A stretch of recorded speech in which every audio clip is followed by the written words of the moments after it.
নমস্কার। আজকের টপিক হচ্ছে জন্ম, মৃত্যু, বিয়ে।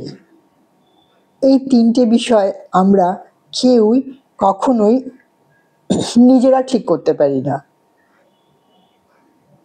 আমি কোথায় জন্মাবো সেটা আমার হাতে নেই, আমার কবে মৃত্যু হবে সেটাও আমি জানি না, বা কোথায় বিয়ে হবে এবং কার সাথে আমার বিয়ে হবে এটাও আমরা জানি না। এই তিনটে কিন্তু খুবই মানে কেউ আজ অব্দি এরকম কোনো কিছু আবিষ্কার হয়নি যার মাধ্যমে যে সন্তান যখন জন্মগ্রহণ করে সে কোথায় জন্মগ্রহণ করবে এবং কিভাবে জন্মগ্রহণ করবে সেটা কেউ বলে দিতে পারবে। দেখুন, স্পিরিচুয়ালি কেউ বলতেই পারে যে কোনো কোনো আত্মা যারা ঠিক করে কোথায় জন্মাবে, তারপরে আরও যেরকম অনেক রকম কথাবার্তা আছে। আমি ইন জেনারেল যে বিষয়টা সেটা নিয়েই বলছি। বা জন্মের পরে যখন আমাদের অ্যাস্ট্রোলজিক্যাল যেসব জনম কুণ্ডলী তৈরি হয়, সেই জনম কুণ্ডলিতে ধরুন লেখা থাকে যে এই মানুষটির এই এই সময় এই এইগুলো হবে, তার কর্ম অনুযায়ী তার পূর্বজন্মের কিছু কর্ম এবং বর্তমান জীবনে তার জীবন কিভাবে কাটবে তার একটা বিশাল ফিরিস্তি দেয়া থাকে।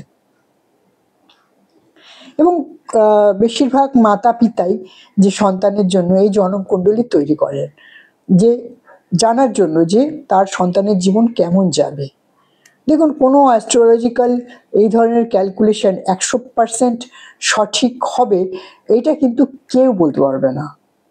1%ও সঠিক হবে কিনা সেটাও জানা নেই। তার কারণ হচ্ছে যে সেই মানুষটা কর্ম অনুযায়ী একটা মোটামুটি একটা আপনার গণনা করে তার একটা মোটামুটি প্রিভিউ পাওয়া যেতে পারে, কিন্তু each and everything perfectly match করবে এটা সম্ভব না, এটা হয় না, এটা হতে পারে না।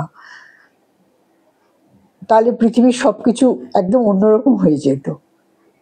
আবার মৃত্যু দিন মানে যারা ধরুন সাধু সন্ন্যাসী যারা ইচ্ছা মৃত্যু গ্রহণ করে তাদের কথা আমি এখানে উল্লেখ না, এখানে একদম ইন জেনারেল সাধারণ মানুষের কথা, আমি আপনি আরও যারা সাধারণ মানুষ তাদের কথা।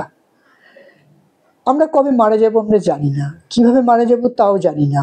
মরতেও অনেক সময় বেঁচে যায়। যেমন ধরুন আমার একটা বিশাল অ্যাক্সিডেন্ট হওয়ার পরও আজকে অনেক বছর হয়ে যেত যদি আমি সেদিন মারা যেতাম কার অ্যাক্সিডেন্টে, কিন্তু আমি মারা যাইনি এবং আজও বেঁচে আছি।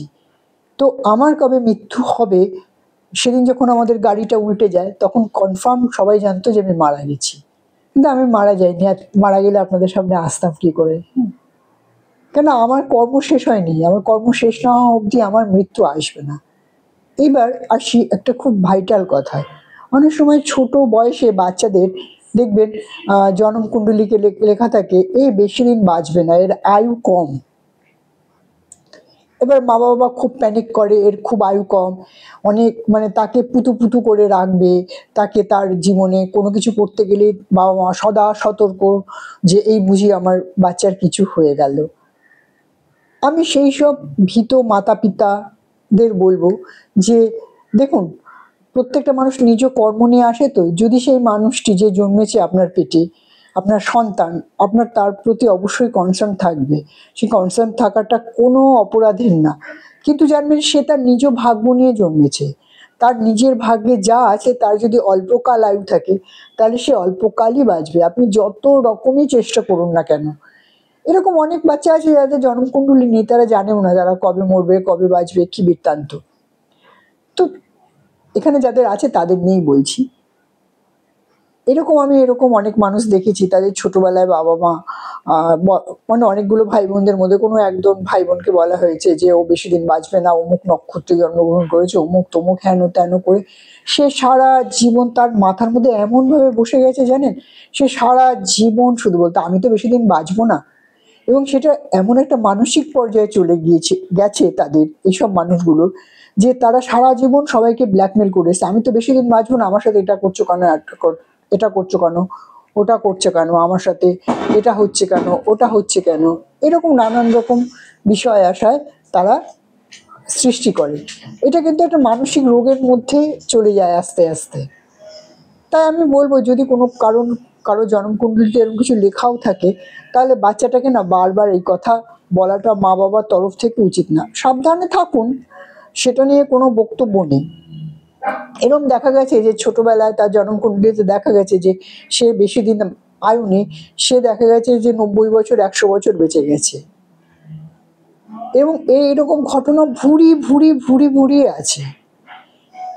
তো এই ধরনের অযৌক্তিক ভয় না বাচ্চার মধ্যে বসাবেন, না নিজের মধ্যে বসাবেন, এবং তার পরবর্তী জীবনটা সর্বক্ষণ ভয়ে ভয়ে কাটা। আমি তো বেশি দিন বাঁচবো না, কেউ ভয়ে ভয়ে কাটে, কেউ আবার সেটাকে ক্যাশ করার জন্য সর্বক্ষণ লোকের ওপর, তার সংসারে পরবর্তী জীবনে তার সংসারের উপর, তার পার্টনারের উপর, তার বাচ্চা কাচ্চা সকলের ওপরে কি বলতো একটা মেন্টাল প্রেশার ক্রিয়েট করে রাখে যে আমি তো বেশি দিন বাঁচবো না, আমার সাথে এরকম কেন করছো, তুমি করছো কেন? বা বাচ্চাদের বলা হয় যে আমি তো বেশি দিন বাঁচবো না, আমি তো মরে যাবো, তাহলে তোরা কেন আমার সাথে এরকম করছিস? তো এটা একটা কিন্তু মানসিক রোগের মধ্যে পৌঁছায়। এবার আমি বলছি জন্ম মৃত্যু বিবাহ, বিবাহ নিয়ে। জন্ম তো হলো, মৃত্যু হলো, বিবাহ। বিবাহ জানেন তো কার সাথে কার গাঠবন্ধন আছে আমরা কেউ জানি না, যার সাথে হওয়ার তার সাথেই হবে। অনেক দিন এগিয়ে যাওয়ার পর সম্পর্ক, তারপরে সেই সম্পর্কগুলো ভেঙে গিয়ে অন্য কারোর সাথে বিবাহ বন্ধনে আবদ্ধ হয়। তাই জন্ম মৃত্যু বিবাহ আমাদের হাতে নেই, তাই এই নিয়ে খুব প্যানিক করার কিছু নেই। বা আপনার বাড়িতে যে বধূটি এসছে, বা আপনার মেয়েটি যে বাড়িতে গেছে, বা আপনার কোনো এক সময় যে বাড়িতে বিবাহ হয়েছিল, এইগুলো এগুলো নিয়ে না, এগুলো একটা এমন বিষয়, এগুলো মানসিকভাবে মেনে নেওয়া যে আমার এখানেই বিয়ে হওয়ার কথা ছিল, আমার এখানেই বিয়ে হয়েছে, আমার মেয়ের ওখানে বিয়ে হওয়ার কথা ছিল, আমার মেয়ের ওখানেই বিয়ে হয়েছে, এই মেয়েটি যে আমার পুত্রবধূ, এইটা আগের থেকেই তৈয়ার ছিল। তো এগুলো নিয়ে আন্দোলন করে মানছি না, মানবো না, মানছি না, মানবো না, হ্যাঁ, এসব করে কোনো লাভ নেই। কেননা ওপরওয়ালা যার জন্য যা তৈরি করে রেখেছে তাই হবে, আপনি আমি নিমিত্ত মাত্র। ভালো থাকবেন, আজকে এখানেই শেষ করছি, অন্যদিন অন্য আরেকটা ভিডিও নিয়ে আসবো। সকলের কুশল কামনা করছি পরম পিতার কাছে।